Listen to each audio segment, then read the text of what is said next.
Hi guys, welcome to another session here with me, Anna English, on English Like a Native, and I'm joined by the lovely Sebra from Love English. Hello, the sun's in my eyes, guys, so yeah. And we do have Layla supporting us here today as well. Now what we're doing is we're actually visiting a traditional British pub.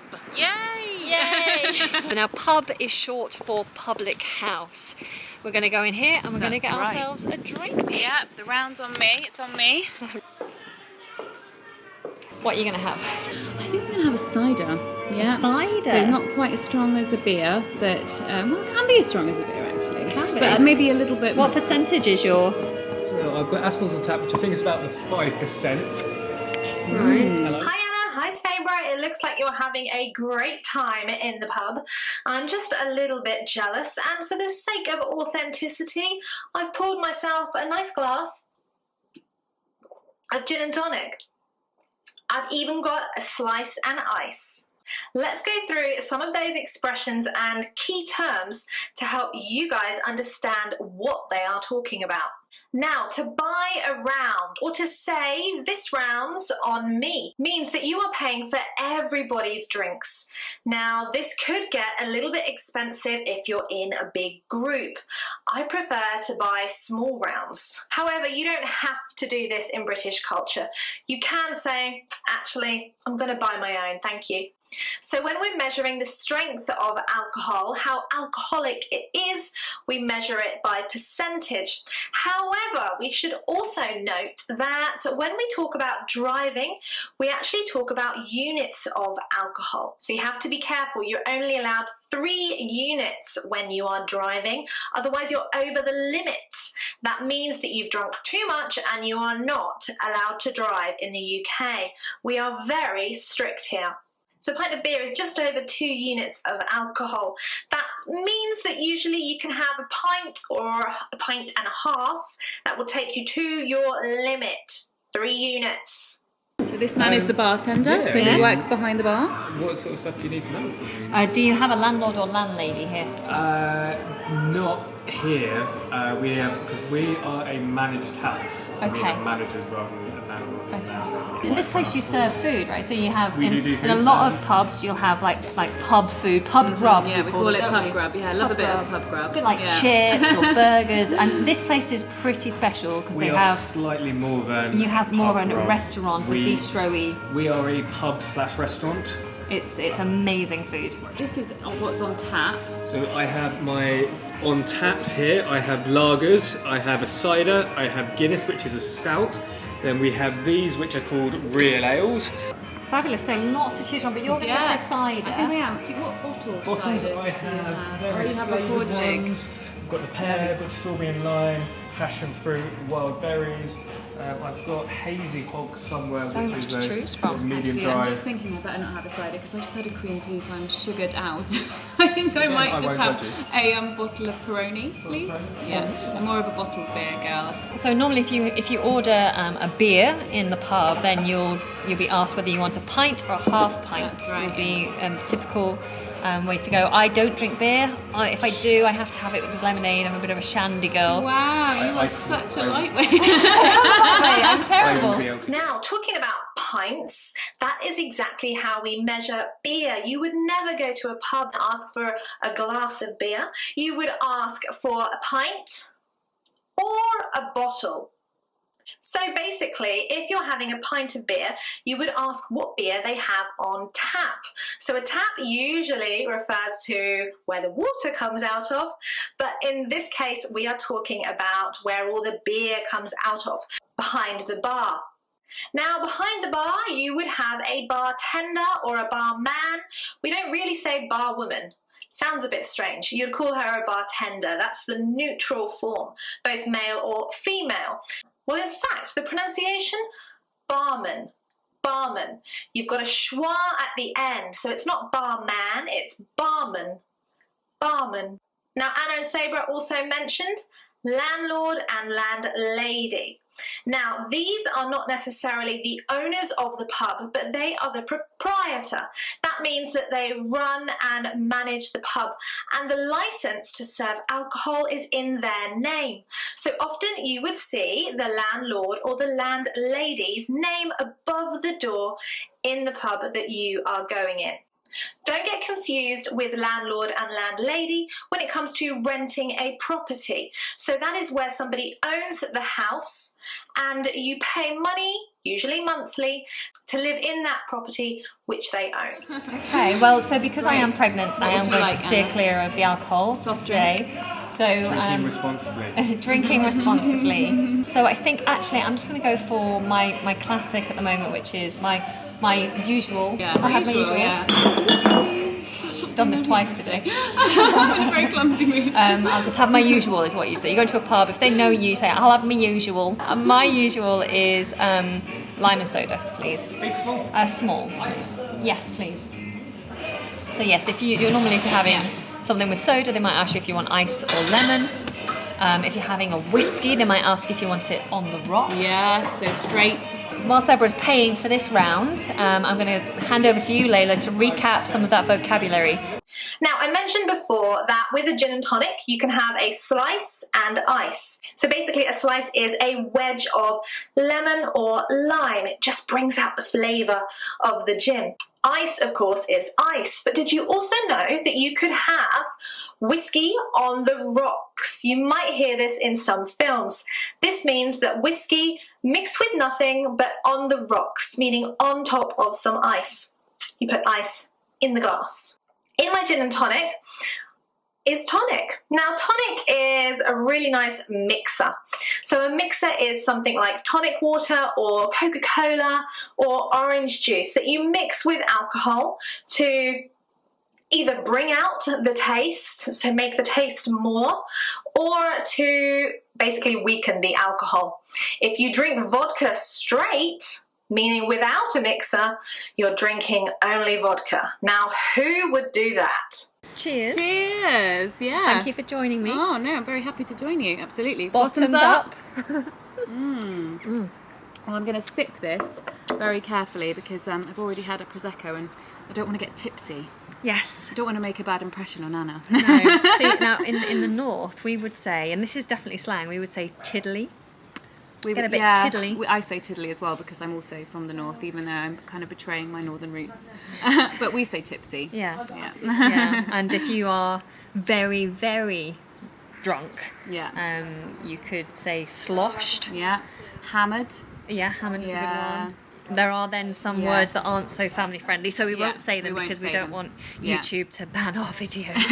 Right, but I'm sure we've definitely covered them in previous videos. Yeah. You can also say merry, actually, yes. for tipsy. I think that's quite old-fashioned, though. My grandma would say merry. Yeah, really? Oh, I'm a bit merry. I think I've said that before. Maybe I'm old-fashioned. Maybe. So, cheers is what we say in English when we make a toast together, when you clink your glasses together. In Italy, they say salute or chin chin. What do you say in your country? How do you clink glasses together? Of course, bottoms up is a more informal expression, meaning the bottom of your glass should go up because you'll be drinking the alcohol. Now, I'm surprised, because you're looking lovely. Doesn't she look lovely? Oh, thank you. I'm surprised, because you paid for it. I think you ordered the alcohol. I just ordered a soft drink. Yeah. I'm surprised you didn't get ID'd. Thank you, Anna. You're my new best friend. You see, I think the problem was the light was a little bit bright. In the dimmer light, I can get ID'd. Yeah, when people can't quite see. Can't quite see Can't the see lines. the cracks. She doesn't have any cracks, really. You being served? Are you being served? This means, is someone getting you a drink? Has someone taken your order of food or alcohol? So if you're not being served, you might say, no, I'm not. So, to get served, to be served. Now in the UK we have chains of pubs. That means a pub that has the same name and is owned by the same company. So a chain of pubs. So in the UK we have Wetherspoons pubs. They're quite nice. Cheap, cheerful, they'll serve you a pint. Now in the UK, you need to have your ID, your identification, because actually, if you look under 25, then they have the right to ask for your ID in this country, whether you are buying alcohol at a supermarket or in the pub. You need to carry some identification, your ID. I'm always asked for my ID. So, like, what's the most common one? You said you've done some research on this. The most common one is the Red Lion. There's about 900 pubs in the UK with the name the Red Lion, so wow, very, very popular. 900, yeah. Closely followed by the Royal Oak, and of course these names, guys, they're very connected to royalty, which is obviously so much a part of our history.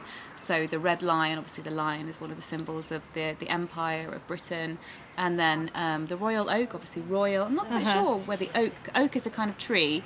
So I'm not quite sure where it comes from. But then you have pub names that are like two nouns, something and something, like the fox and the hound, or the dog and partridge. And you have some really bizarre ones as well. Obviously, you know that Layla and I live in Bournemouth, and in Dorset, which is very rural, we have really funny names like the Mouse's Tail, the Snake Catcher, the Snaggletooth, Square and Compass, things like that. Very kind of bizarre. But yeah, they're very, they're so quintessentially English. Yeah. I think traditional pub food is great, but if you don't want to go for the pub grub, there's always going to be bar snacks. Mm-hmm. You'll get things like crisps and nuts. Yeah. Pork scratchings, not very a fan good of those, for us vegetarians, but pork scratchings are a big favourite. Popular, yeah. Do you know why, Anna, we have these salty snacks on the bar? Because salt makes you more thirsty, and they can convince you to buy more drinks. Absolutely. Because some places you go and the snacks are free, and you're like, oh, this is very kind of them, but it's all a game. It's all a big business ploy. Yes. Now, I love pub snacks. I cannot have a drink without snacking a little bit. I often like to get some peanuts, maybe a bag of crisps. Sabre and I had some crisps with a gin and tonic last week. So pub snacks include crisps, peanuts, but in England we have this weird thing called pork scratchings. Now, if I explain what it is, you'll probably never try it, but here goes. Pork scratchings is the fat of a pig that has been roasted and cooked a lot and made into a kind of crispy snack. It's strange, but ask for it next time you order a pint in the UK. Now, Sabre is very clever, and she knows that pub snacks are a ploy. A ploy means a tricky, slightly deceitful, lying way to get you to order, in this case, more drinks. If you're eating lots of salty snacks, then you become more thirsty. You need to drink more. So it's a great way to get people up at the bar and asking to be served. So once we've finished our drinks, hopefully you won't like guzzle it down. I'm not going to down it. You're going to sip it. As I said before, I'm going to sip it. So we can guzzle and we can swig, which means to take a big sip. What other ones are there, Anna? Or well, you can down it. I'm not going to down it. If you down it, you do it all in one. So you can say in one, down it. And I can never do it. I think I would be sick. Have you ever downed a pint before? No, never. I can't drink beer. I think I have downed a pint many years ago. No one knows this, apart from my dentist. I once broke a front tooth. Oh no. Opening a bottle of beer with my teeth. Anna. I know. Oh no. So one of my front teeth, and I can't even tell you which one it is. My dentist is so good that one of my teeth is a broken tooth, and it's been filled perfectly. Wow, I've never tried to do that. Yeah, don't do it. That's hardcore. Well, if you don't have a bottle opener, what are you going to do? Yes, actually, talking about opening bottles, when it comes to wine, obviously we sometimes have a screw cap. Yeah, that's true. Or it's a cork. And the worst thing you can do is when you're not at home and you don't have a corkscrew and you buy a corked bottle of wine. Oh, it's the worst. And you're just like, how can we possibly do this? Have you ever done it? No, I haven't, thank goodness. So I once tried knitting needles. You put a knitting needle down the side, try to wedge out. It didn't work. You can try the bottle in the shoe and you tap the shoe quite firmly against the wall. I know some people have managed to do it. I know other people who broke. In fact, English with Lucy's boyfriend, there was a video once on Instagram of him breaking the bottle. No. Yes. Oh dear. So don't do that. So if you have any ideas on how to open a cork bottle without a corkscrew, then we'd love to know. Put it in the do comments tell box us, below. Yeah. And perhaps you can share your stories of past drinking. Yeah, pub crawls. Have you ever been on a pub crawl? Oh, yeah. So a pub crawl, guys, going from pub to pub, very dangerous. And by the end of it, you will be crawling because Yeah. you would have had so many drinks. And Yes. you have to finish every drink Yeah. in each place. I find those too much, I must admit. Yeah. I can't. I'm a lightweight. Lightweight means you can't drink a lot of alcohol. Yeah, me too. So Me too. And if you're not lightweight, I guess you're a heavy drinker or an alcoholic. you're hardcore, we would say, wouldn't you? Hardcore. You're hardcore. You can take your Hardcore. drink. Yes. Yeah. So no, I can't take my drink. I'm what they unfortunately. call a cheap date. You don't have to pay very much for me. One glass of wine and I'm done. Okay, well, Layla, I hope yeah. that you're on hand now to explain recap some of that vocabulary Yes. that we've just brought up.